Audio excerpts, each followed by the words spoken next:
Dawn was a soft, silver thing that morning, draping the valley in gauze. The grass swayed in patient arcs, its tips heavy with dew that caught the light like splinters of glass. Somewhere beneath that trembling sea of green lay a man who had not moved for 2 days. Corporal Elias Rourke's body was almost indistinguishable from the earth itself.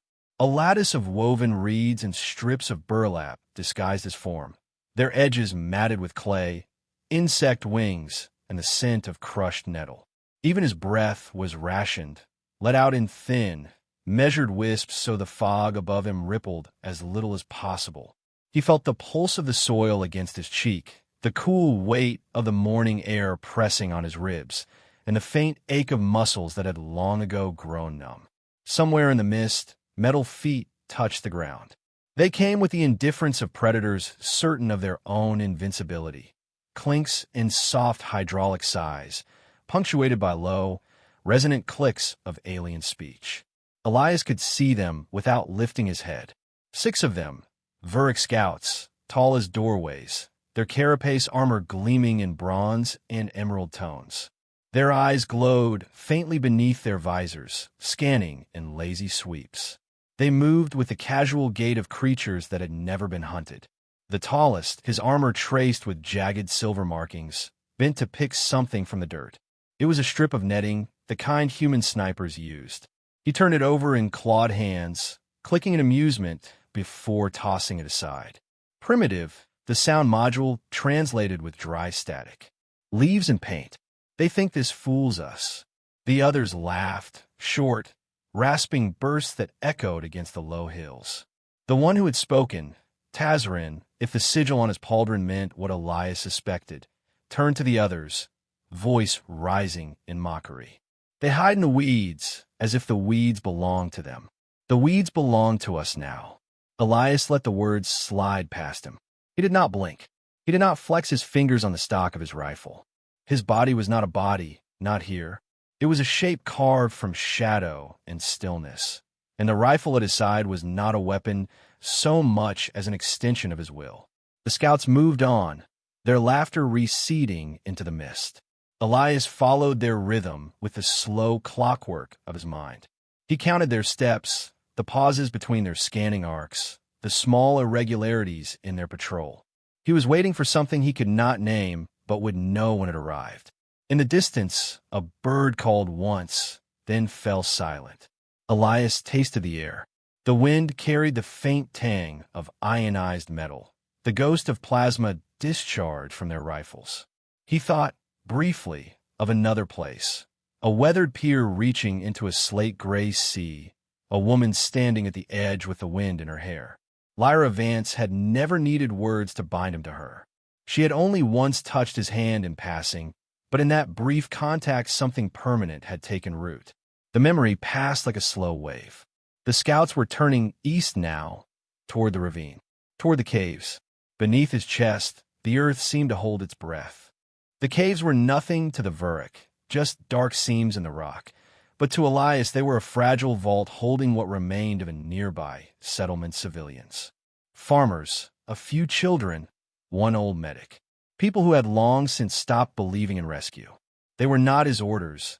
They were not anyone's orders anymore. The chain of command had rotted away months ago, splintering into scattered bands of resistance, each doing what they could before they were burned away. Still, if the scouts reached the caves, those people would die. The thought landed in Elias's mind without ceremony, without debate. His next breath was already shaping itself to the decision. They would not reach the caves. He began to move. Movement, after so long still, was its own kind of agony. The first shift of weight sent tiny spasms through his calves, needles of sensation in long, numb muscles. But he did not hurry. Hurry was noise. Hurry was heat. The grass closed behind him as he slid forward inches at a time, aligning each breath with the low hiss of the wind. The Vuric were speaking again. He understood none of their language except for the tone, the swagger that transcended translation. Tazarin was telling some story, one of the others laughing loud enough to spook a flock of field birds into the air. Elias watched the leader's gait, the sway of the plasma rifle in his grip. saw the momentary lag between each of their head turns as they scanned. Every creature, no matter how well trained, had blind moments. Humans simply learned to live inside theirs. His hands closed on the rifle. Mara, she had been christened long ago, when he'd assembled her from scavenged steel and fragments of old-world scopes. She was ugly to look at, all mismatched metals and crude adjustments, but she had a voice like a swallowed breath when fired. No echo, no telltale crack. He settled her in the crook of his shoulder. One slow exhale. His pulse ticked in the hollow behind his ear. The rearmost scout came in a line, pausing briefly to adjust some sensor at his hip. The scope's reticle settled against the juncture of neck and helm. The shot was nothing, a sigh that reached only the target. The alien folded soundlessly into the grass, armor dulling the thud of impact. Elias lowered his cheek to the ground. Waited. The others paused, looked back. Tazrin clicked a question. One of the scouts made a dismissive gesture, stepping forward as if the fallen comrade had merely stumbled. They kept moving.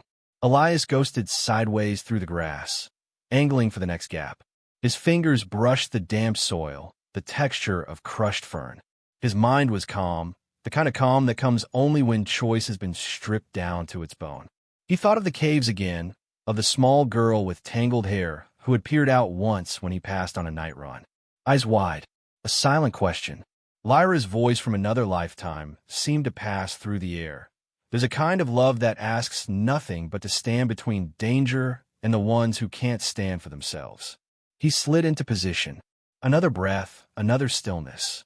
The second shot came like a flicker of shadow, and the next scout collapsed into the grass. Tazrin stopped this time. His head tilted. The laughter was gone.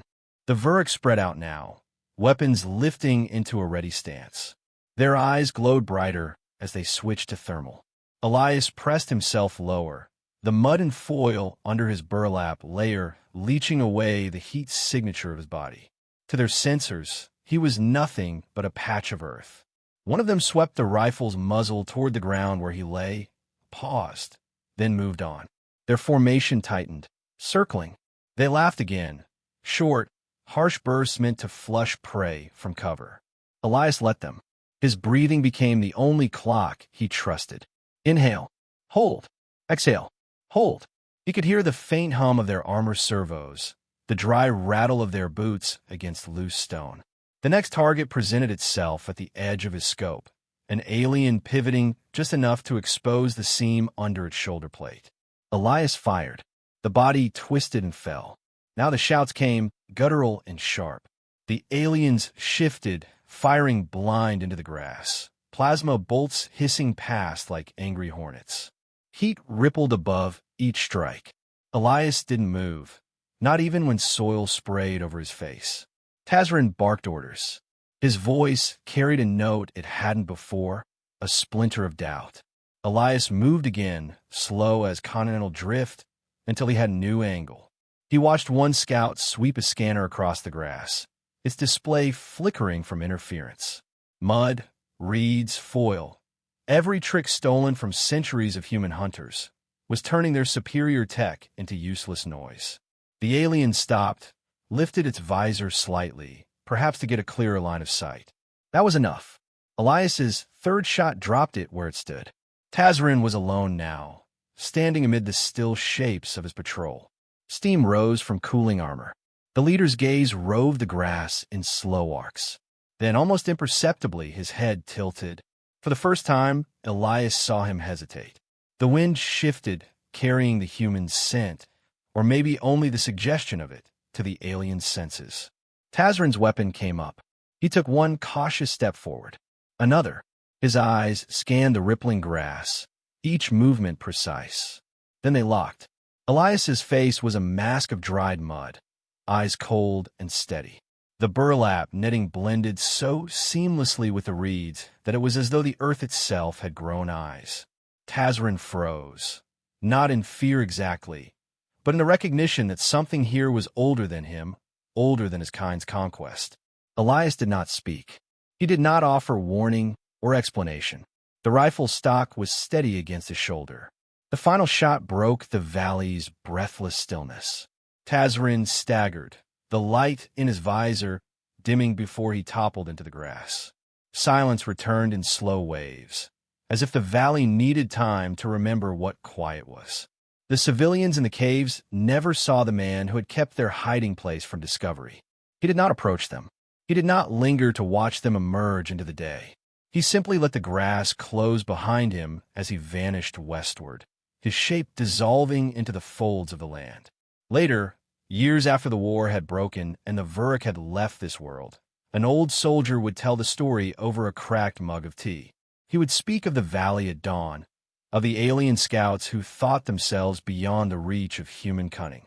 And he would end with a single truth, spoken softly enough to make the listener lean closer. They laughed at the quiet man, but the quiet man had all the time in the world. And time is the one weapon we've always owned. And if you were there to hear it, you might notice how his gaze drifted just briefly to the west, where the grass still grows tall and the morning mist clings like memory.